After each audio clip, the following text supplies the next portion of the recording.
بسم الله الرحمن الرحيم الحمد لله رب العالمين والصلاة والسلام على سيد الأنبياء والمرسلين وعلى آله وصحبه أجمعين.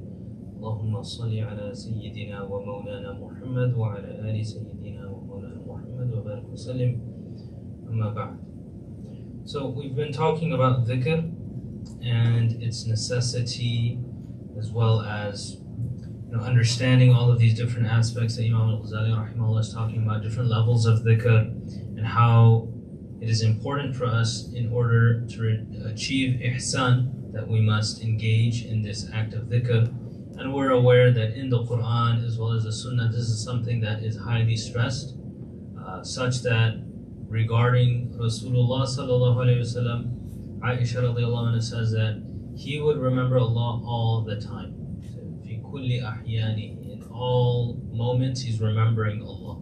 Now it doesn't mean that he has to be moving his tongue to do it, but he is conscious and he is aware of Allah subhanahu wa ta'ala's presence. So that is what is called ihsan. Nabi sallallahu alayhi wa sallam undoubtedly had this state of ihsan. And we can achieve this through enforcing upon ourselves first the dhikr, and then making it habitual. And that is when, even without thinking, we will reach the stage of being aware of Allah subhanahu wa ta'ala. So now Imam al-Ghazali rahimahullah, in the previous lesson that we had, he was talking about what happens when a person experiences depth in their dhikr and how they are spiritually transported to another realm, if you will. And when they return with a lot of rahmah for people, because they feel that people are missing out. So he continues, he says, فَهَذِهِ ثَمَرَةُ لُبَابِ الذِّكْرِ. All of this that we have mentioned in the last few lessons, he says this is the summary of the fruits of dhikr. This is what you can have if you engage in dhikr regularly and you make an effort. وَإِنَّمَا مَبْدَأُهَا ذِكْرُ اللِّسَانِ. The very beginning of this, all of these things that he's talking about, is the dhikrul lisan, or the dhikr of the tongue. And that is what often we engage in. Inshallah, if Allah gives us tawfiq, sometimes we engage in dhikr of the tongue. You might have a tasbih, you might count with your fingers, you might just do it without even counting. So this is called dhikrul lisan, or the dhikr of the tongue. And this is the bare minimum, right? We find in so many hadith, there's so many formulas or phrases that Nabi sallallahu alaihi wasallam gives us. For instance, the last hadith of Sahih Bukhari, it says that there is two words very beloved to Allah, that Subhanallah wa bihamdihi Subhanallah al-Azim. So when you and I say this, some people have a program on a daily basis, they read it in the morning 100 times, Subhanallah wa bihamdihi Subhanallah al-Azim. This is called dhikrul lisan. It says this is the very beginning. ثم ذكر القلب تكلفا. The second stage is the dhikr of the heart, and that is with enforcing. So now if you take that dhikr, for instance, Subhanallah wa bihamdihi Subhanallah al-Azim, these are words beloved to Allah. We're saying them, inshallah we make a habit, and there's many different ways we can program. We did a program before, which was Imam al-Ghazali's other book, Bidayatul Hidayah, and he gives many such formulas that you and I can incorporate on a daily basis, 100 times, 200 times, etc., or even less, 30 times. So we can resort back to that book for specific formulas. But let's take a more simple example. You're saying La ilaha illallah. So this is a dhikr, one of the best dhikrs out there. It's our creed and our motto, if you will. So you start with 100 times La ilaha illallah every day. That's a dhikrul lisan. Then if you want to upgrade your dhikr, you want it to make it more fruitful, more impactful, you do what's called dhikrul qalb, and he says takallufan, meaning you have to really sit there and force yourself to think about it. You can try this. You can have a counter, like one of those little counters that you press, or you can have a misbah, tasbih. Try 100 times, La ilaha illallah, and each time you say it, think about it. There is no one worthy of worship other than Allah. There is no God but Allah. You will catch yourself, probably, or at least it's just me, somewhere along the line, not being aware, losing awareness. So maybe 30 times, and then you notice your mind has wandered. You're thinking about some task that you have to do later on in the day. You're thinking about something that occurred to you. You're thinking about what you're going to have for breakfast. All of these various things come into the mind. So this shows how weak we are. Our comprehension is very weak because we cannot grasp onto this meaning for even 100 times. And what he's asking for is even much, much more greater than that. If we're incapable of doing this 100 times, there's no way we're going to have what he was asking for later on. So this is, he says, very beginning. The second stage is making your heart aware and forcing it. Right? So what does it mean that you force it? The mind is going to wander. You bring the mind gently back onto it. You keep doing that. Slowly, you'll see, just like a person, they physically exercise. Maybe a person runs every morning. They'll be able to run for 5 minutes and then they'll be out of breath. It feels like their chest is going to explode. Next day, same thing, 5 minutes. After a week, they can push it to 7 minutes. After a month, they can do half an hour. So your endurance and your limit becomes stronger and stronger. Same thing with our dhikr comprehension. Every day, if you do this and you notice, okay, in 100 times I'm messing up 10 times. 10 times my mind has wandered and I brought it back. If you keep doing it after a month, you'll probably notice it's gone to 3 times. And eventually it'll be 0 times. You'll have this capability, but that only comes with regular practice. So he says this is the second step. ثُمَّ ذِكْرُ الْقَلْبِ طَبَعًا. The third level is where you become really good at it. Just like the person who runs a lot, now they can run 2 miles, 3 miles.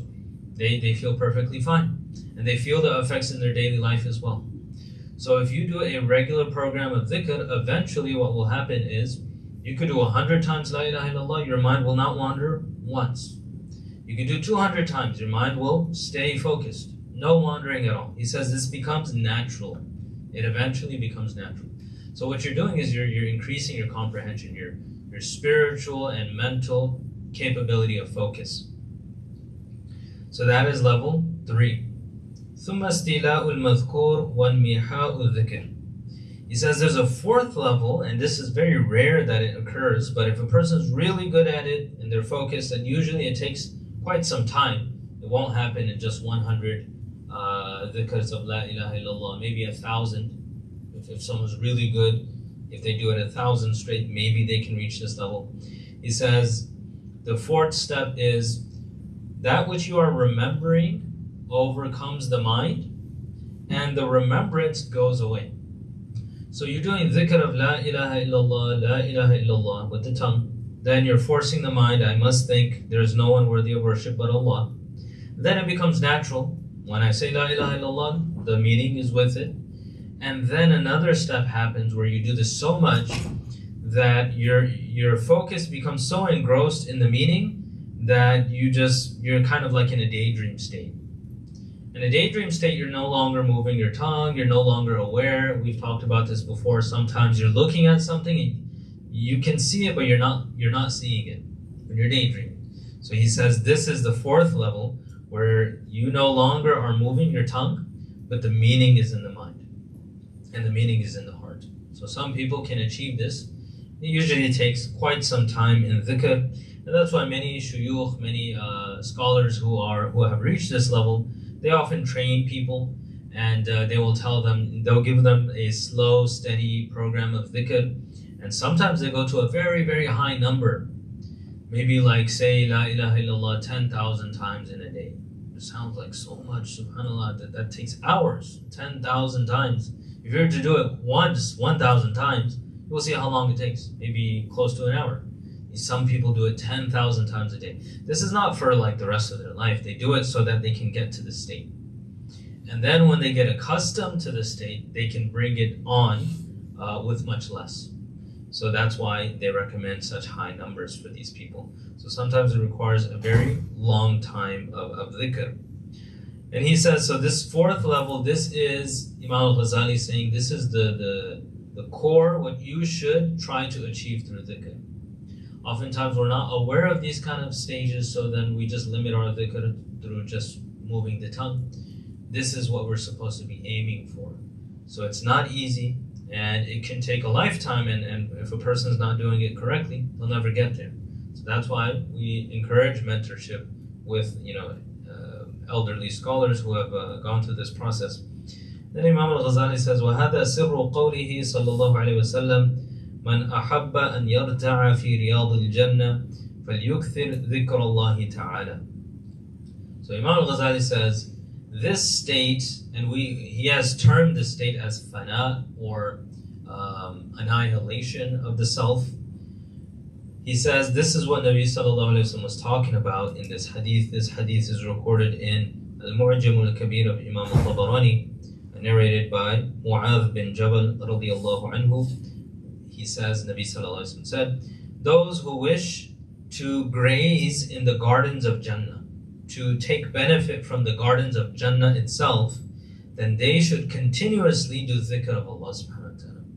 So when you and I hear this hadith, wow, okay, when you do dhikr, it's like one day you're going to go to Jannah. He's saying, no, the real meaning of this hadith, that if you want to graze in the gardens of Jannah, then do dhikr, is that you will actually be transported to a realm of peace and a state of, something that you can never achieve in this dunya. You get to the state where it's like you're in Jannah itself, and you are grazing from, and you're benefiting from Jannah. And he says this is Jannah on earth. That's why you will hear many scholars saying there's a Jannah on earth. I think it was Imam Ibn Taymiyyah rahimahullah. He said there is a Jannah on earth, either him or Imam Ibn al-Qayyim rahimahullah. There's a Jannah on earth, and those who wish to go to the actual Jannah must enter the Jannah on earth. And that Jannah on earth is dhikr. So if you want to go to the actual Jannah, you must enter the Jannah on earth, which is through dhikr. And then your heart is purified. Inshallah, when you die, you'll go to the actual Jannah. So he's saying this is the real meaning of this hadith. Nabi sallallahu alaihi wasallam is alluding to these beautiful states that Allah subhanahu wa ta'ala grants to those who cut off from the dunya and engage in His remembrance. It says, بل سر قوله صلى الله عليه وسلم يفضل الذكر الخفي على الذكر الذي تسمعه الحفظ 70 ضعفا. He says, it is also the secret in the statement of Nabi sallallahu alayhi wasallam, the hidden dhikr is better than the dhikr which the angels can hear by 70 times. So he's going to explain the hadith, but basically he's quoting a hadith, and this hadith is found in the Musnad of Imam Abu Ya'la, narrated by Aisha radiyallahu anha, as well as the book Shu'ab al-Iman of Imam al-Bayhaqi, narrated by Muawiyah bin Yahya. So there's a hadith here. Nabi sallallahu alayhi wa sallam says, the dhikr that you do silently, like without the tongue, is called dhikr khafi. Dhikr khafi means hidden dhikr. You cannot see someone who's doing dhikr khafi because they're not moving their tongue. And dhikr lisan is what we talked about with the tongue. So this hadith, he says, if you do dhikr khafi, that is 70 times greater than if you're to do the dhikr which the angels can hear. So there are the azkar that you and I are saying out loud, the angels can hear. The angels are around us when we do dhikr. We have angels with us all the time. Some people have more than others due to du'as and different azkar. But the Nabi sallallahu alayhi wa sallam is saying the dhikr khafi is 70 times greater. So Imam al-Ghazali is saying, what is the dhikr khafi which is 70 times greater than a normal dhikr? That's when you get into fana and you can't even move the tongue anymore. When you get in that state, one la ilaha illallah is better than 70 outside. So the reward increases as well. If you can get to that state, your reward is exponentially greater. And the deeper you go into it, the more reward you get. So let's say you're doing dhikr, la ilaha illallah 100 times. It takes you 2 minutes to do that, normally. Now, if you're on level 1, you would get, let's say, 1,000 rewards, because Allah subhanahu wa ta'ala says, anyone who does a good deed, you get a 10 minimum. Anyone who does any good deed, you get that deed multiplied by 10. In Islam, you never get one deed. Unless you make an intention, you don't do it. But any good deed that you and I do, minimum, Allah is going to give to you 10 rewards for it. So if you said La ilaha illallah 100 times, minimum, you're going to get 1,000. So that is just, you're not even thinking about it, you're saying it with the tongue. Now you're thinking about it as well. You're trying your best. Let's say it becomes 10,000 because you're thinking about it. It's much better than just saying it. Let's say it becomes natural for you and you're really good at it and you can think really deeply about it as well. Maybe 100,000. And let's say a person goes into fana and they're doing, they're thinking about la ilaha illallah. They can't say it anymore because they're engrossed. They're in there for the same duration in which it would take you to say la ilaha illallah 100 times. Maybe 1,000,000 rewards. So exponential rewards based off of how much focus you can give to your dhikr. So it's not just a mental state and mental peace, but the physical amount that you will see on your scale is increased on Yawm al-Qiyamah. Your scale of deeds, the amount that you'll see becomes even more. So this is maximizing your dhikr. And this, it's a great benefit for us if we can reach this state.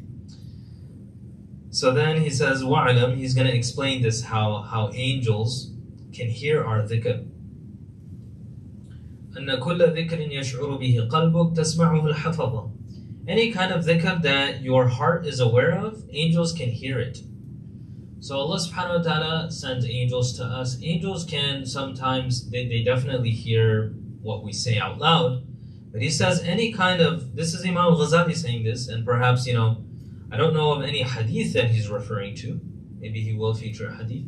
But it could be that he has experience in this regard, so he's saying it. Anytime your heart is aware of a dhikr, angels can hear that dhikr. So if you're thinking like, without even moving your tongue, la ilaha illallah, your heart is thinking it, angels can hear it because they have to record it. And so angels, they record. How are they recording if they're unaware? So if you're thinking about Allah, you're getting rewards, angels are going to write that reward down for you. So he's saying they can hear it. فَإِنَّ شُعُورَهُمْ يُقَارِنُ شُعُورَكَ. Angels are capable of perceiving what you can perceive. So as long as you can perceive something, the angels can perceive it too. That's why they write down. So sometimes you're thinking good thoughts, you're going to get good deeds for that, inshallah. And if you entertain haram thoughts, you will get a sin for it. Now, if a haram thought comes into the mind, no sin. And that happens to everyone. Thoughts will come into the mind, maybe something you saw suddenly comes into the mind. There's no sin for that. Allah subhanahu wa ta'ala is merciful. He could have made that a sin, but He does not make that a sin. But if you sit there and you say, okay, I'm going to think about such and such haram thought, and you just start pondering over the haram thought, that's a sin. We should not be thinking and entertaining haram thoughts, right, by your own power and volition. So if you're thinking about Allah, you're thinking about good stuff, you're thinking about sadaqah or whatever it is, you are getting rewards for that. So he says, as long as you are aware of yourself, angels are aware because they need to write it down. And then he says, وَفِيهِ شِرْكٌ خَفِي. There's a very hidden shirk here, meaning, what is shirk? Shirk is to ascribe a partner with Allah subhanahu wa ta'ala. Polytheism, or ascribing someone, matching them with Allah subhanahu wa ta'ala. So he says there's a very small and hidden shirk here. And in the hadith, Nabi sallallahu alayhi wasallam calls ostentation and showing off, he calls that hidden shirk. Why? Because it's showing off. You did a good action, it's supposed to be for Allah. Now, instead of Allah subhanahu wa ta'ala being the focal point, you're saying, I want others to see. So now you've raised others onto the level that only Allah subhanahu wa ta'ala is supposed to have. So it's a hidden shirk. This won't make you a non-Muslim. It's not going to take you out of Islam, because Allah could have made it like that. But out of His mercy, He knows that we're weak and it happens to all of us. So it's considered a heinous crime, but it's not actual shirk. So Nabi sallallahu alaihi wasallam calls this hidden shirk. Imam al-Ghazali, he's saying, if you understand this thing about the angels hearing you, he said there's a hidden shirk. This shows you how far this individual is thinking. If Allah wills, we will one day experience what He's talking about. And most 99.999% of humanity will never experience what He's talking about in this dunya.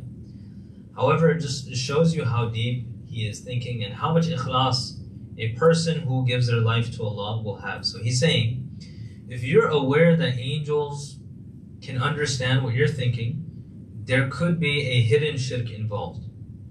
Why? Because you might want to show off to the angels.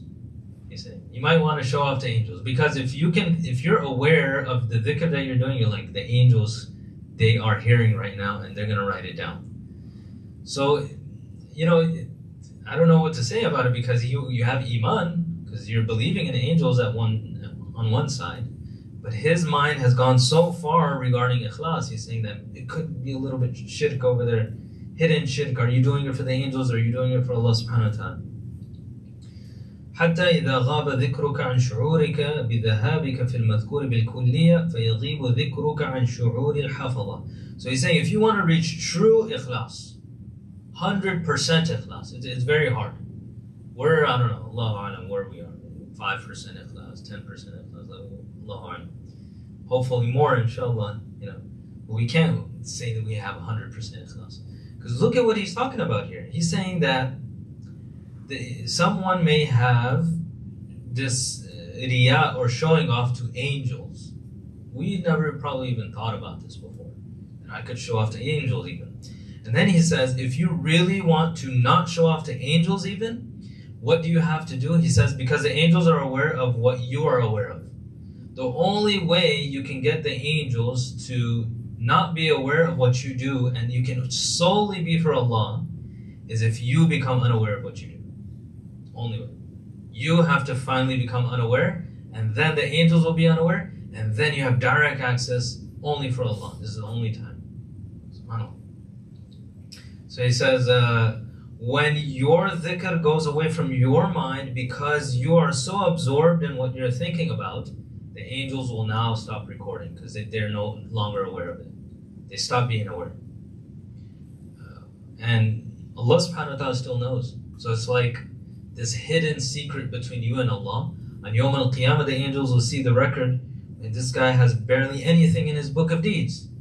Allah subhanahu wa ta'ala will know, he has a huge record. I know it, you guys don't know it, because he wasn't even aware of it at that time. So it's possible. وَمَا دَامَ الْقَلْبُ يَشْعُرُ بِالذِّكْرِ وَيَلْتَفِتُ إِلَيْهِ فَهُوَ مُعْرِضٌ عَنِ اللَّهِ تَعَالَى. As long as the heart is aware of dhikr, and you're focusing on the words, you're not really focusing on Allah. That's what he's saying. You're not fully focusing on Allah. So he's very deep into this, understanding this philosophy of fana. And many scholars have talked about it, those who are proficient in this dhikr. وَغَيْرُ مُنْفَكٍ عَنْ شِرْكٍ خَفِي. And he will still have some level of hidden shirk. So, it makes me a little bit sad. That means that all of our a'mal, whatever we're doing, there's some level of hidden shirk there. Some, maybe 0.5%, but there's some. And that's why you and I should never be happy with our a'mal. We should never say that I made it. You can donate $1 billion, you can't say I made it. Because if there's some level of hidden shirk, Allah can reject it. The fact that He doesn't is His rahmah. So we need His mercy. حتى تصير مستغرقا بالواحد الحق ذلك هو التوحيد. So Imam al-Ghazali, he says, and this is a new definition for tawheed, he says, until you become fully absorbed in Allah by reaching fana, then that is true tawheed. Because tawheed means oneness of Allah. I am making Allah one in my mind. He says this can only happen when you are not aware of yourself, and the angels are no longer aware of you, and no one is aware of you but Allah. That is true tawheed, Imam al-Ghazali is saying. So that is a very profound statement, and very motivational on one side, very scary on the other. That I should make a caveat that inshallah, tawheed that will free us from punishment in the hereafter is saying the shahada. Alhamdulillah, we have that. So you don't have to worry is my tawheed there or not. Inshallah, we have tawheed. He's saying true, the khalis and pure tawheed is when there's only Allah and nothing else. No, not you, not angels, nothing else. And this can only be achieved when we reach the state of inner peace and fana in Allah subhanahu wa ta'ala. So inshallah, we're going to pause here and we'll continue. He still has much more to say about dhikr. He goes very deep into this, and you can see he's very passionate about this, because this is the element that transforms people. People who we consider them awliya, very close to Allah subhanahu wa ta'ala. They differ in many regards. You'll find one wali, he's in this madhab, that person is that madhab, this person ascribes to this school, that school, come from this country, that country. One common element with all of the awliya is that they are engrossed in dhikr of Allah. You will not find a wali of Allah who doesn't do dhikr. They all have this element, and they do it to a high degree, and usually most of the time they will have the state of fana. There are people still in today's time who have this capability, and they go into this state of fana. Some people, they do what's called muraqaba. They'll do the dhikr khafi. They'll sit and they'll do remembrance of Allah quietly, and they'll get into the state. They won't even realize hours will pass. They just sit and they're happy. They sit for like 4 or 5 hours, just sitting there, not moving, but they can't feel anything. That's because they're unaware. Angels are unaware, and they're connected with Allah subhanahu wa ta'ala. So this takes a lot of practice, but alhamdulillah, we have Imam al-Ghazali talking to us about these first steps, so we can make these first steps, inshallah. We ask Allah subhanahu wa ta'ala for tawfiq and success and His mercy, because without it we are absolutely nothing. وصلى الله تبارك وتعالى على خير خلق محمد وعلى آله وصحبه أجمعين برحمتك يا أرحم الراحمين. السلام عليكم ورحمة الله وبركاته.